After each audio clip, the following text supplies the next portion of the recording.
Harga berbagai jenis sayur lokal di Pasar Mardika, Kota Ambon masih per Senin 16 Desember 2024. Cek harga sayur kangkung, kacang panjang, bayam, terong, sawi, dan ketimun di sini.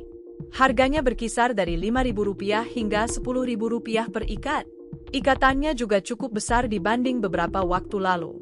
Di antaranya, yakni kangkung Rp5.000 per ikat sedang, terong 4 buah Rp5.000, sawi Rp5.000 per ikat sedang, kelor Rp5.000 per ikat, bayam Rp5.000 per ikat sedang, toge Rp2.000 per tumpukan, labu siam Rp10.000 per ikat, kacang panjang Rp7.000 per ikat sedang, dalah seorang pedagang.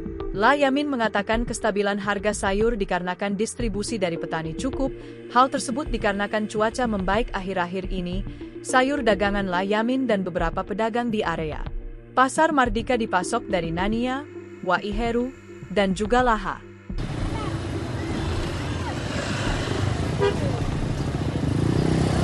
Download Tribun X sekarang, menghadirkan lokal menjadi Indonesia.